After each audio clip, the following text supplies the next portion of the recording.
तो गाइस कैसे हैं आप सब लोग। मेरे सर्वाइवल इंस्टिंक्ट से एपिसोड 191 के साथ हाजिर हूं। तो लास्ट एपिसोड के एंड पे हमने देखा था कि जहां पर सेक्टर के लीडर जो होता है स्लीपिंग ड्रैगन सेक्टर के, वो सोच रहे होते हैं कि अब हम लोग जहां पर क्या करेंगे, ब्लू बॉस्टर पिल जो है वो जहां पर चोरी तो नहीं हो गई क्योंकि हमारे लोग वहां पर से वापस नहीं आ रहे, कोई भी वहां पर से जवाब नहीं दे रहा। तो वहां पर वो कुछ असैसिन्स को हायर करने का कहते हैं। तो उसका एडवाइजर उसे कहता है कि वो बहुत ज्यादा एक्सपेंसिव है। तो एल्डर उसे कहता है कि मुझे इस बात से फर्क नहीं पड़ता, मुझे बस यहाँ पर वो पिल वापस चाहिए ताकि हम लोग एल्डर म्योंगजिन को वो पिल वापस कर सके। क्योंकि अगर एल्डर म्योंगजिन जहां पर आ गए और उन्हें पिल नहीं मिली तो वो हमारे लिए ज्यादा खतरनाक है। कुछ पैसे खर्च करके हमें वो पिल अगर मिलती है तो फिर उस पिल को हासिल करो। तो इसी के साथ ही नेक्स्ट सीन में सियोलवी के रेजिडेंस का दिखाया जाता है, जहां पर वहां सियोलवी जो होता है वो सारे का सारा गोल्ड इकट्ठा करने के बाद कहता है कि टोटल 19,312 गोल्ड इकट्ठा हो पाया है। यानी कि इन लोगों के पास अभी तक जितना मिला है वो सिर्फ इतना ही था। इसका मतलब यह है कि हमें इनके मेन बेस के ऊपर जाना होगा। पता नहीं कितना गोल्ड इकट्ठा करूंगा तब जाकर मेरे पास 1 मिलियन इकट्ठा होगा। तो हमारा सियोलवी कहता है कि मुझे इन लोगों के पास से काफी सारी डिफरेंट टाइप की काफी अजीब सारी चीजें भी मिली हैं, जिनमें से यहाँ पर पैरालाइजिंग लिथल पॉइजन्स भी हैं और इसके अलावा यहाँ पर लीकवांट स्पेशल टेक्निक्स हैं जो कि सोरिम सेक्टर की हैं। और साथ ही वो सोच रहा होता है कि मुझे लगता है कि यहाँ पर इसी तरह से मुझे इनके मेन बेस के ऊपर से भी जाकर काफी कुछ मिल सकता है, लेकिन इससे पहले मुझे जो कुछ भी मिला वो सिर्फ सिस्टम की वजह से ही मिलता रहा है। और साथ ही वो सोच रहा होता है कि मैं यहाँ पर ताइजी आर्ट को पूरी तरह से मास्टर करना चाहता हूँ, जिसके लिए मैं यहाँ पर रिस्क लेने को तैयार हूँ। मैं एल्डर म्योंगजिन के सामने जाकर जो प्रस्ताव रखूंगा कि मुझे यहाँ पर ताइजी आर्ट सिखा दे। अगर वो ताइजी आर्ट मुझे सिखाते हैं तो फिर यहाँ यानी सिखाएंगे तो नहीं, मतलब मैं यहाँ पर उनके सामने जाकर उन्हें इस तरह से बात करूंगा, रिप्रेजेंट करूंगा या फिर डिमांड करूंगा ताकि मुझे यहाँ पर ताइजी की एलीट स्वॉर्ड आर्ट जो है वो सीखने को मिले। लेकिन इसमें एक खतरा ये भी है कि एक बार मैं मर जाऊंगा तो मेरी लाइफ कम हो जाएगी। मुझे यहाँ पर किसी ना किसी तरीके से लाइफ ढूंढनी होगी। और वो साथ ही एआई की बात को याद करता है कि एआई ने कहा था कि तुमने तो यहाँ पर ताइजी स्वॉर्ड आर्ट की मदद से ब्रेक थ्रू कर लिया, लेकिन मैं यहाँ पर 3,212 बार ट्राई करने के बाद ब्रेक थ्रू कर पाया था। तो मैं सियोलवी कहता है कि ऐसा कैसे हो सकता है कि उसके पास इतनी सारी लाइव्स आई कहां से होंगी, क्योंकि एक इंसान को मारकर ज्यादा से ज्यादा मुझे वहां पर 8 लाइव्स मिली थी।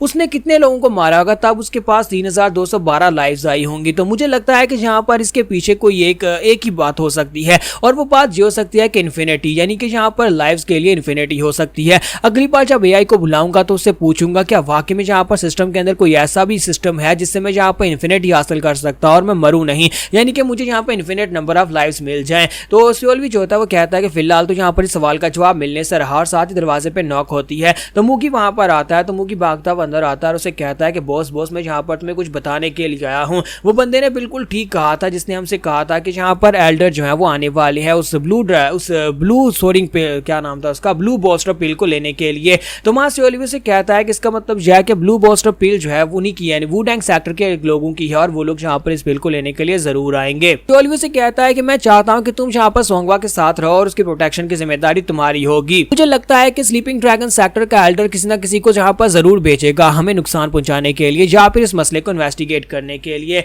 इसलिए मैं चाहता हूं कि तुम यहां पर रुको सोंगवा के साथ और उसकी रक्षा करना। तो वो कहता है हाँ क्यों नहीं। जब किसी के साथ उन्हें बाहर से आवाज आती है, तो बाहर की तरफ से जब आवाज आती है तो तुम्हारा सियोलवी वहां पर नीचे उतर कर आता है। तुम्हारी सोंगवा अपने साथ कुछ लोगों को लेकर आई होती है। तो ये वही एल्डर होता है जो कि यहाँ पर हमारे स्लीपिंग ड्रैगन सेक्टर लीडर के ऑर्डर के ऊपर आया होता है। उसका पर्सनल बॉडीगार्ड यहाँ पर अपने साथ कुछ लोगों को लेकर आता है। तो सियोलवी सोंगवा से कहता है कि सोंगवा ये कौन है। तो सोंगवा उसे कहते हैं कि मैं शॉप क्लोज कर रही थी तभी ये लोग वहां पर आए और आकर हमारे बारे में इन्वेस्टिगेट कर रहे थे। तो मुझे लगा कि इनको अंदर ले आना चाहिए ताकि तुम्हारे साथ ये बैठकर बात कर सके। तो सियोलवी कहता है ये तो तुमने अच्छा किया। और इसी के साथ सोंगवा कहते हैं तो फिर ठीक है मैं जा रही हूँ, इसलिए यहाँ पर फ्लोर का ध्यान रखना। और वो चली जाती है। तो उसके चले जाने के बाद एल्डर कहता है कि अब जल्दी से बताओ कि यूजियोक और जिनसू कहाँ पर हैं। तो हमारा मुगी जो होता है सियोलवी की तरफ देखता है, फिर साथ ही कहता है कि ये क्या हर गंदा काम मुझे क्यों करना पड़ता है। अच्छा ठीक है बॉस मैं ही कर देता हूँ। और इसी के साथ हमारा मुगी जो होता है वो आगे बढ़ता है, जबकि वो जो लड़का जो होता है वो उसे कहता है कि क्या तुमने वहां पर जिनसू और दूसरों को मारा है।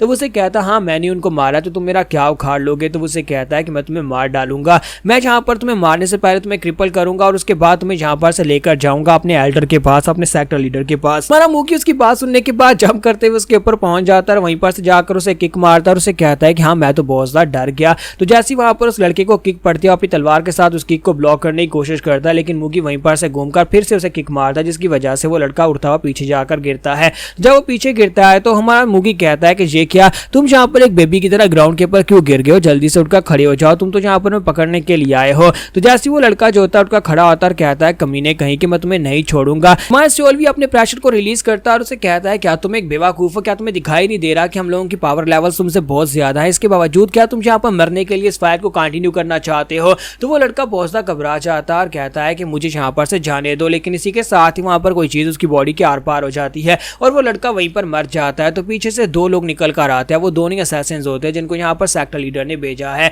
तो वहां पर आने के बाद वो कहते हैं देखो तो जरा, यहाँ पर ये सेक्टर लीडर का बॉडीगार्ड है, ये तो एक बॉडीगार्ड कहलाने के लायक भी नहीं, जो अपनी बॉडी को गार्ड नहीं कर सकता तो ये किसी की बॉडी को गार्ड क्या करेगा। कि दूसरे वाला उसे कहता है किसी वजह से तो मैं कहता हूँ कि स्लीपिंग ड्रैगन गैंग एक बहुत ही कमजोर गैंग है, उन्हें हमारी प्रोटेक्शन की जरूरत है। और वो दोनों वहां पर आपस में बातें कर रहे होते हैं और इसी के साथ ही हमारा मूगी उनसे पूछता है कि तुम लोग कौन हो। तो वो कहते हैं कि तुम्हें हमारे बारे में नहीं पता, हम तुम्हें अपने बारे में जरूर बताएंगे, लेकिन उससे पहले हमें यहाँ पर से सबूत मिटाने होंगे ताकि हमारे यहाँ पर होने के बारे में किसी को पता ना हो, क्योंकि हमारे पास जो डिवाइन वेपन्स है वो काफी ज्यादा कीमती हैं और हम नहीं चाहते कि किसी को पता चले कि हम लोग किस तरह से लोगों को मारते हैं और हमारे डिवाइन वेपन्स क्या कर सकते हैं। तो इसी के साथ ही वो टकला अपने पास अपने छुरी नाइफ्स निकालता है और वहां पर उस गार्ड के साथ जितने साथी आए थे वो उन सभी को मार डालता और कहता है कि लो, अब यहाँ पर ये सभी लोग मर चुके हैं, हमने रास्ते साफ कर दिए और यहाँ पर सबूत भी मिट चुके हैं। फिर साथ ही वो उनसे कहते हैं कि वैसे भी तुम लोग तो यहाँ पर हमारे हाथ से मरने वाले हो, क्योंकि तुम दोनों यहाँ पर हमारे टारगेट हो, तुम दोनों के मरने के बाद तो सबूत वैसे ही खत्म हो जाएगा। तो टकला उसे कहता है कि मेरा नाम डोटो है और मेरे ब्रदर का नाम ग्यो हियो है और हम दोनों को माइटी डोयो डू कहा जाता है।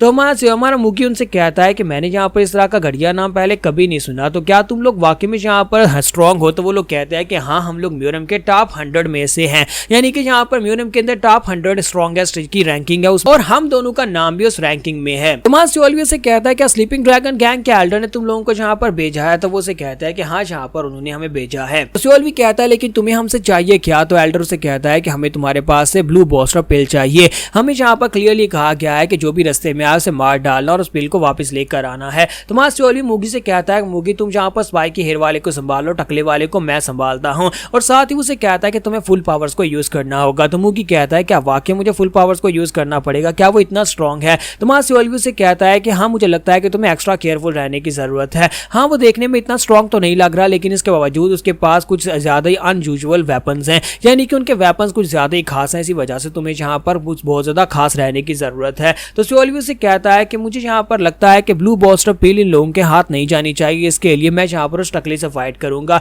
और वो टकले से कहता है कि ब्लू बॉस्टर पिल मेरे पास है, मुझे हरा दो और उसके बाद पिल तुम्हारी हो जाएगी। तो टकला उसे कहता है कि हम लोग तो वैसे भी यहाँ पर तुम दोनों को मारने ही वाले हैं, तो फिर पिल जिसके पास भी हो इस बात से क्या फर्क पड़ता है। तो स्पाइकी जो होता है वो कहता है तो फिर ठीक है, मैं रेड हेयर के साथ जाकर फाइट करूंगा। और वो से कहता है कि लड़के चल आ जा मेरे साथ बाहर, हम लोग चल के फाइट करते हैं। तो मूगी कहता है हाँ, क्यों नहीं, मैं तुम्हारे साथ आ रहा हूँ। जबकि जो टकला होता है वो से कहता है तो बताओ कि तुम यहाँ पर फाइट करना चाहते हो या फिर बाहर जाकर फाइट करना चाहते हो। तो टोटो उसे कहता है कि मेरे वेपन्स तो यहाँ पर कब से वेट कर रहे हैं किसी स्ट्रॉन्गर के साथ फाइट करने के लिए। तो टोमास शेल्बी कहता है कि हाँ, मैं भी यहाँ पर ट्राई करना चाहता हूँ कि म्यूरम के टॉप 100 की रैंकिंग में आने वाले मास्टर्स कितने पावरफुल होते हैं। चलो देखते हैं कि म्यूरम के मास्टर्स कितने स्ट्रॉन्गर हैं। तो चलो बाहर चलते हैं। तो यहाँ पर हम लोग अपनी एपिसोड 191 का एंड करेंगे और नेक्स्ट एपिसोड में देखेंगे कि इनकी फाइट क्या आसान होगी या फिर टफ होने वाली है।